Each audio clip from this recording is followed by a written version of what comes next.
Happy New Year. Merry Christmas and a Happy New Year. I know that this comeback has been long awaited. I don't have any excuse other than I'm my first time mum and I don't have a clue what I'm doing. And I don't know about you guys, but see when he's crying a lot, I'm not just gonna whip out the camera and be like, hi guys, welcome back to my channel. But we're here now, so welcome back. I've got my Christmas mug. She's very cute. I found this in the back of the cupboard. I actually bought this and I was like, I know I need that cup, I need it. Never used it, went in the cupboard, never seen it again until today. Will this be my new mug for at least a couple of weeks? Absolutely. What I will say is, I love chocolate, but that's all that's in the house right now. No one buys you crisps for Christmas. And while I appreciate the gifts, I feel as if you knew me, you'd know that I'm a savoury over sweet. And next year I would prefer, what are they called? Thai sweet chilli sensations. I would just prefer some crisps, even just salt and vinegar, really. I'm not being picky, but chocolate's just getting a bit old. Anyway. 2 crisps are a lot easier to eat. If you're wondering, did you leave your hairline downstairs? You won't put your hair. It's gone. It's gone, guys. I would love to talk to whoever came up with, so that you put yourself through pregnancy and then you get rewarded with a lot of things. You get awarded with your baby, hair loss, saggy tatas, what else you get? You go a bit, do you know what, and we'll get into that, but you lose your shit a little bit. What else do you get? Not much sleep. There's a full, do you know, I don't know who sat down around that table and went, I know what we'll give them. A fucking shit. We're struggling with the hair loss because I actually thought that I dodged it, the hair loss, and then we hit the 4-month mark. So Rory is 4 months or 16 weeks old tomorrow.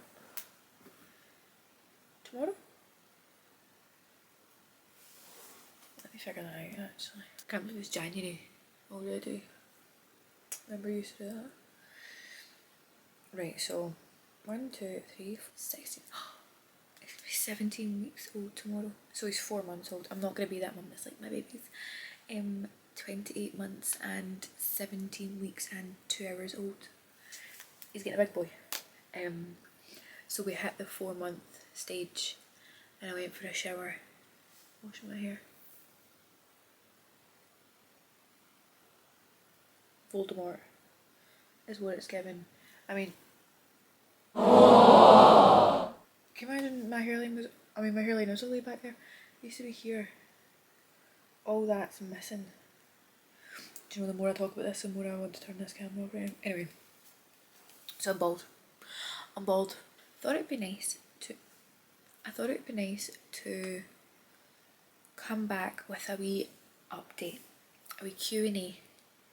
And some of the people, like, I feel actually quite nice that some people were sending in questions like, how are you, like they were really just checking in, and I love that, I respect that.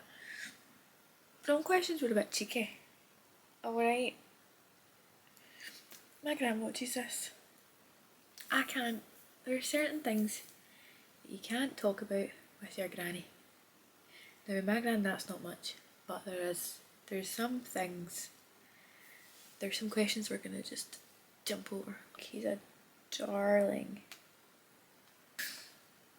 I don't know if you can see him, but he just like, see the position that he falls asleep in? He just stays that all night. Catching flies. It's brilliant, it's gorgeous actually.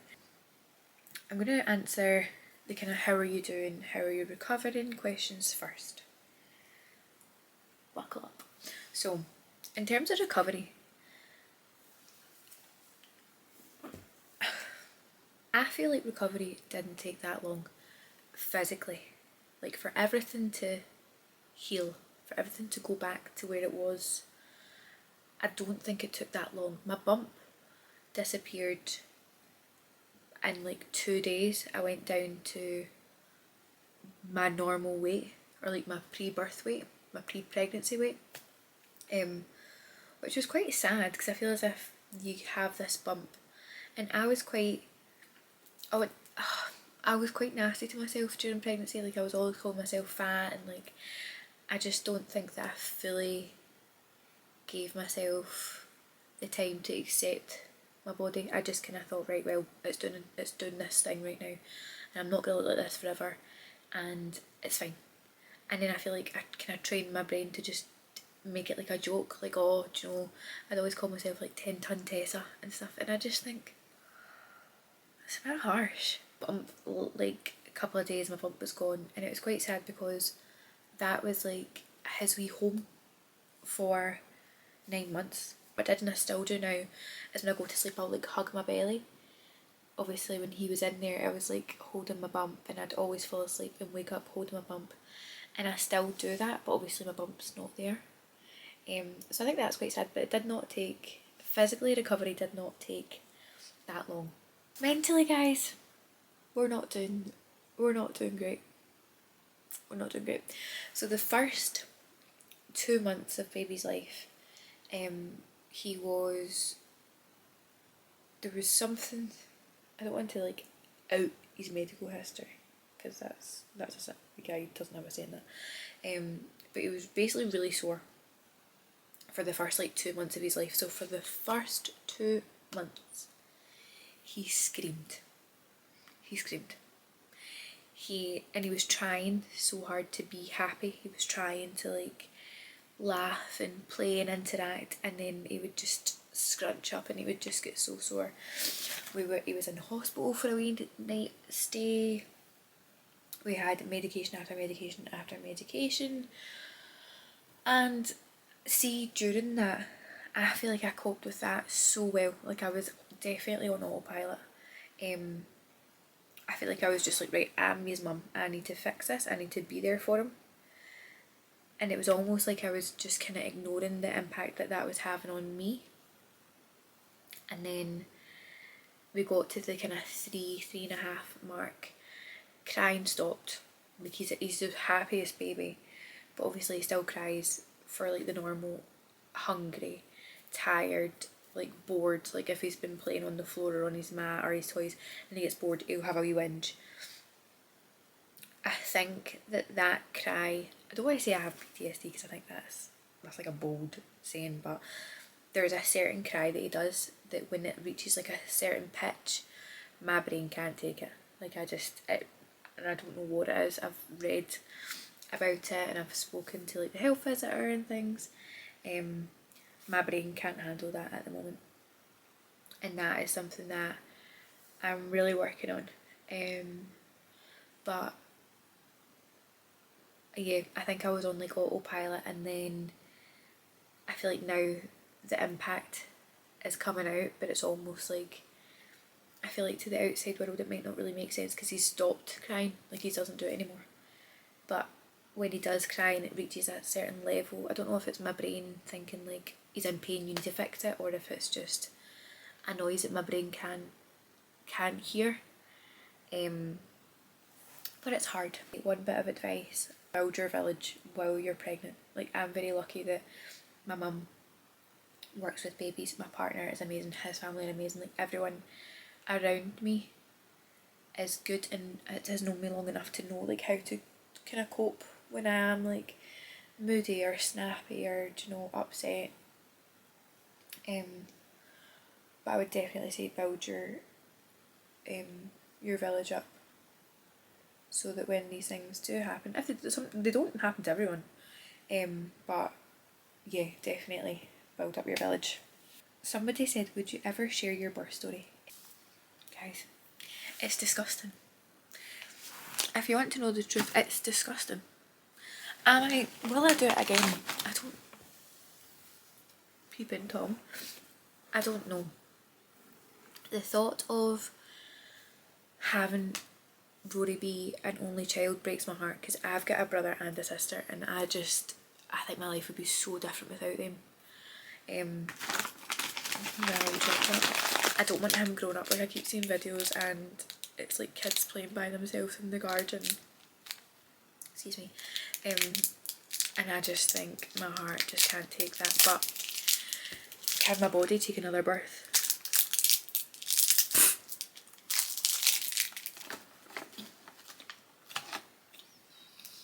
I'm gonna need to insert like elevator music or something.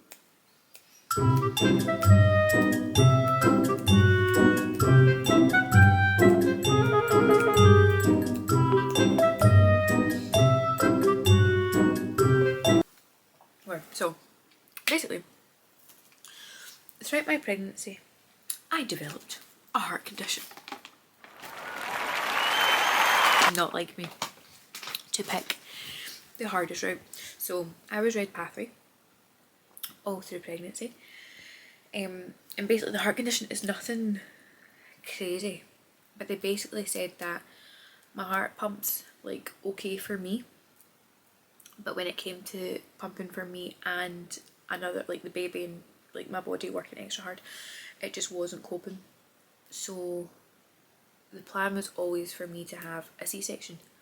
So I never looked at birth plans because the plan was a section. I never looked into hypnobirthing. I never looked into like stretches and preparing your body for birth. I thought my waters had broke, but there was like nothing really.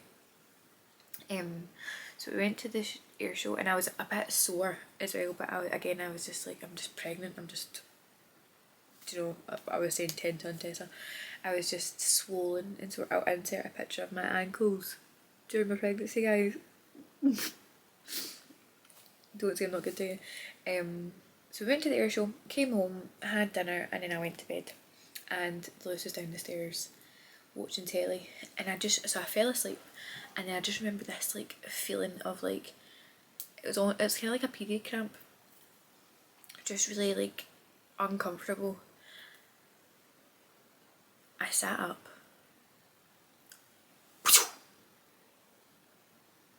and I was like, that was definitely the waters. And like people did tell me like your waters don't break like how they do in the movies, like it's not like a big burst. Mine was like something in a movie, of course. So I shouted down, I was like, waters have gone, I need to go in the car. And see, from waters breaking to contractions being like really sore, I gave it an hour, like, and then I was doubled over in the corridor with the contractions, and I was thinking to myself, thank God I'm getting a C-section, because if this is how sore this is, do you know, God forbid, God knows what I would be like having to push. So they checked me over and they're like, you're 4 centimetres dilated, so things are moving along, are you still wanting to go for your section? And I was like, of course I do. They told me that there's a chance I could die if I didn't have a section. Okay, so in my head I'm like, I'm not even trying it actually, we're doing the section. I'm not having a baby and dying, it's rough, uncalled for. So they basically said there is someone already in theatre or wherever it is just now. You will be you're next on the list, so just hang tight. The contractions, I was like, pretend this is the bed. I'm not actually going to do that because I would show you my posterior. Basically I was leaning over the chair like this, like again, it's not like how it is in the movies. I was fucking climbing the walls. It was horrible. I wouldn't wish contractions on my worst enemy. I would not wish that on anyone, that feeling. We get in and we get the epidural in, and I remember I was butt naked and the woman said, the anaesthetist, the guy that does the epidural is coming in, do you want to cover yourself up? I was like, no, it's fine. So he seen my breakfast. And so did his assistant. So that was good. And I actually knew his assistant. Like I knew who she was. So I was like, brilliant. That's great. Welcome, guys. She was actually lovely. And she did, do you know what, I didn't realise that they need to ask you if they're okay for, if you're okay for them to be in there. I didn't know that. But she did, and of course I was fine, that's her job. So they were in, got the epidural in. Oh my god.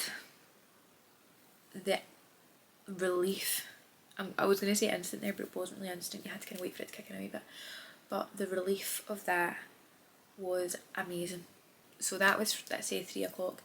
Until 7 o'clock, I felt nothing. Hours had went by, everyone was telling me to go to sleep. And I was like, no, like I don't feel tired. Like, and I did have quite bad FOMO, so I was like, you're all chatting around me. And every time someone came in to do like my obs or something, I wanted to be up and I wanted to talk to them because they were checking on baby and things like that. Checking his heartbeat. So yeah, so I didn't sleep at all. And then I just remember feeling, the only way I can describe it is I felt as if someone had like jumped on my stomach. Like it wasn't sore, but there was a lot of pressure. So like, you imagine like a niece or nephew or somebody that's like quite small jumping on you, like jumping on your knee, and just feeling that like kind of pushing.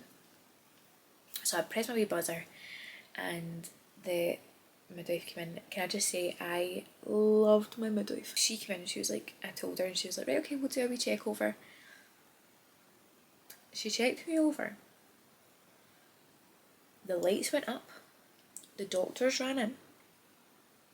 My legs were up on the stirrups. And she turned around and says, this baby's coming. So maybe me, out my face on epidural. I was like, alright, okay, so what's the plan? Like, are you just going to take me through to do the section? And then I just remember everyone was getting like suited up and I was like, we're under the section in here. Do you know what I mean? Like, I don't think this is safe or hygienic. This is like, I don't remember the birth. I just remember my mum looking at me and she was in tears. And she was like, you're pushing this baby out. Like, this baby's head is here, you need to push. And then the midwife said that his heart rate was dropping and my heart rate was dropping. And I just don't think I fully understood like what was going on. So everyone was like, you need to push, and I was like, I don't know how to push. I've seen videos but I haven't looked into it and I haven't done my stretches, and my mind was going mental. And then my mum was like, right, seriously, you need to push now, like you need to push. And then in the back of my head I was just like, right, I just need to see if he's okay. So he came out. I couldn't feel the pushing because I had the epidural, so you're numb from like your waist down. So I'm like, I don't know if I'm pushing or not, but I'm trying. Pops out, right? Now this is graphic, okay? Pops out. Most gorgeous baby you've ever seen in your life. And the doctor says, okay, we're just gonna get you cleaned up. I'm like, perfect. Thank you so much, because there's blood everywhere. And then I see popping up. So remember, so my legs are in stirrups. My legs are like this. Doctor's here. And all I see is this bit of thread. The little fucker tore me. From hole to hole. Tore me. Wide open. I wouldn't look to my birth story for a positive experience. Was it positive in the sense I never felt anything after the contractions? Absolutely. We also had to get, he was forceps out as well. I felt that. Someone asked, how is breastfeeding going? Guys, it's not. My tea's gonna get cold. It's not. Guys, I tried so hard. I tried so hard. Basically, when the baby comes out, they get all cleaned up and everything, and they try and get the baby on the boob straight away. That was, I'd say, more stressful for me than the actual birth, because obviously this little thing has just come out of you and you want to protect this thing with your full life. You don't want anyone to touch them. Your mind just goes like, you need to protect this thing. And I remember there was a one midwife, I don't know if she was a midwife or like a nurse or something. She came in the room and she went, let's try this position. If you do a rugby ball, and she like swung him round and she was like, don't worry, I'm not hurting him. And I just went, no. I was like, we'll just give him a bottle just now. I was like, you're swinging him around. I didn't say that, but in my head I was like, oh my god, I need to get this child off her. So when he was born, he had a tongue tie, and he couldn't. So when you go onto when they go onto the nipple, they need to bring their tongue up, and like that's how they get the milk. But because his tongue had a wee tie on it, he couldn't get it up. So he was getting really stressed and really upset, which then was upsetting me. So what I was doing, it was like a full-time job. What I was doing was expressing milk, so like using the pumps, and I was pumping and then pouring into the bottle, and then he was getting it with the bottle. And that was for 3 months. He'd get a formula bottle at night just to kind of tick him over and help him sleep, because formulas takes longer to digest, so he just stayed fuller for longer, and he would sleep longer. And then when the crying and stuff happened and I was getting really stressed, I was actually skinnier. I was actually skinnier than I've ever been during that period. Not promoting that, but my jawline did hit for like a good month or two. But with the stress of that, so when you're stressed, your supply drops, so my milk was like gone. I was trying to pump, I was getting nowhere. He was getting bigger, so he was needing fed more, and he just kind of outgrew what I could give him. So he is now a fully formula fed baby. He is sick a lot, so I don't really wear anything nice, which is great because I'm trying to like, you know, be more present online, take pictures, and I can't wear anything nice because he just spews on it. So breastfeeding was fun, and I think if I was to have another baby, I would like to, now that I know how to do it and now that I know kind of the flow of it, I would like to try and breastfeed for longer.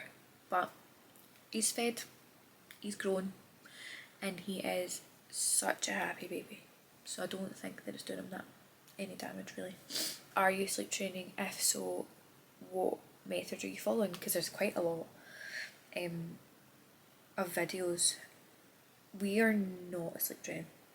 I think I should look into it. It's not something that I've looked into. We are really lucky in the sense that he goes down, not this week, but I think we're going through a wee bit of a regression. But he will go down at like 8, 9 o'clock latest, and he'll sleep right through till 6. Now I don't think that's that bad. I think that's pretty good for a 4-month-old baby. I think that's quite good.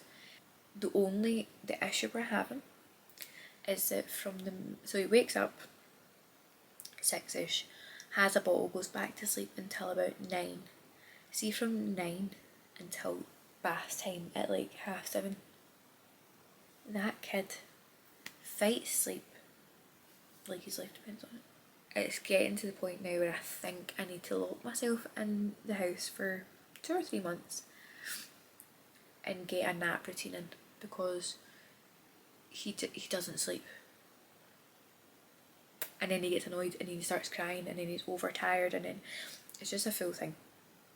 I've tried like is it the 5-8 method or the 8-5 method, basically where you walk around for 5 minutes like rocking the baby, and then you sit down for 8 minutes, and the walking's supposed to get them to sleep, and then the sit down for 8 minutes is supposed to like regulate and put them into a deeper sleep, and then put them down. Guys, I tried it. I done it. I put him down and he went like this, he was sleeping. And he went as if, who are you to put me down? So that didn't work. I'm not doing the cry it out thing. It works for some people. Even though his cry does ruin my life sometimes. I just don't have it in me to I just don't see the benefit of letting him cry it out. I'd rather just be there and hold him and like have him know that I am there for him. Someone, guys, I think this is really sad, and I'm gonna put a pin in this. Someone asked me, what, wait there, I'll get it, because it was actually, someone like DM'd me on Instagram. It wasn't a question, it was like a DM. What do you say to the girls that all their friends are mums and have their shit together, but you don't, and you're scared it doesn't happen to you? Guys, your mum friends.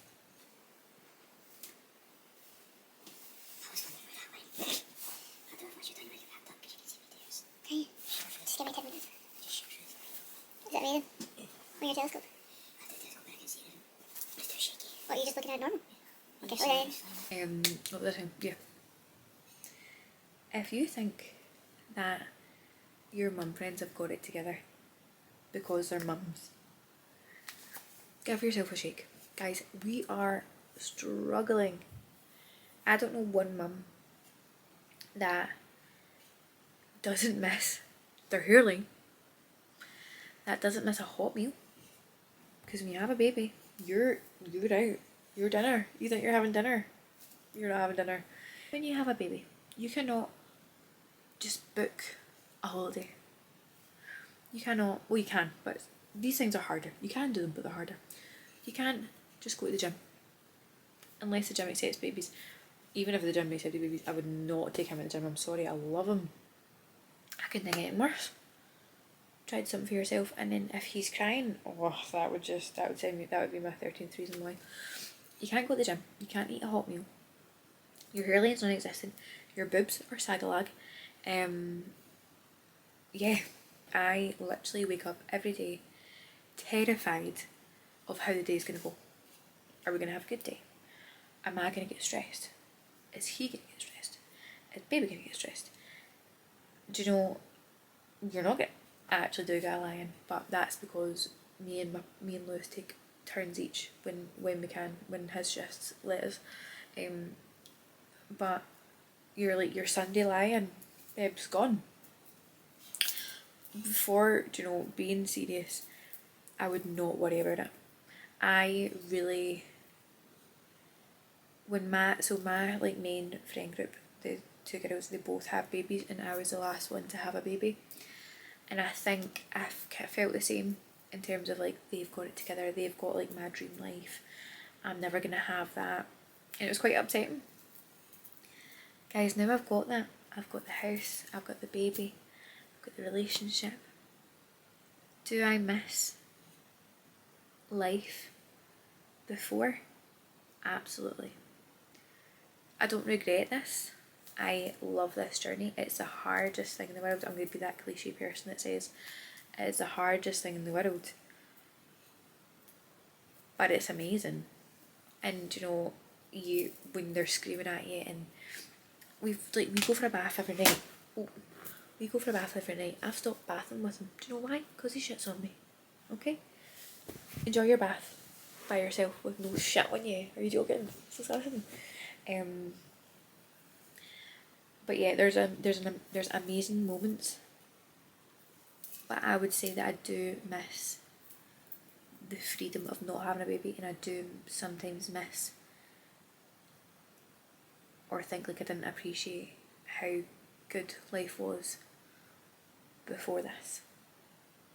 I hope that comes across in an okay way. That was just a wee video to get us kicked off in the new year.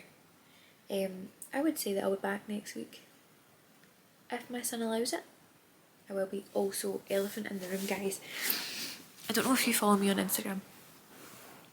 I, in the past, say 2 months, I've got my eyebrows lasered off, so this is all my own natural hair. The camera's so blurry.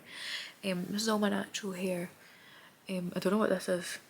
This is looks like a ski slope. Anyway, I need to get that fixed.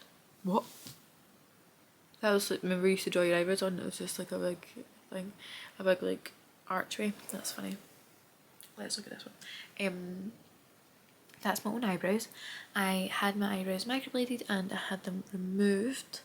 And in the past 2 months I have bleached my eyebrows and I loved it. Guys, I loved it until I took a picture. And then I looked like a thumb. I looked like a thumb. Because from a distance, you couldn't see my eyebrows. Or like that I had hair that was just bleached. It just looked like I had nothing, so I just looked like this. Not even like that, like this. Like, it was just... I loved it in person. But if I'm going to be uploading videos on YouTube, if I'm going to be uploading pictures on Instagram and TikToks, and I hate the way I look in pictures, that's just dumb, that's just stupid, that's just asking for depression. So, thank you for watching. If you like this video, please like it and subscribe. And yeah, I don't think every video will be mumsy, but if I'm doing like a day in the life, it's gonna, I'm a mum now, do you know what I mean? There's not many days in the life now that I'm not doing mum activities. But yeah, thank you. I hope everyone has a good, what's everyone's New Year's resolutions? We can talk about that later. But yeah, I hope everyone had a great New Year. I hope you've enjoyed this video of me just chatting. And I'll see you in the next one.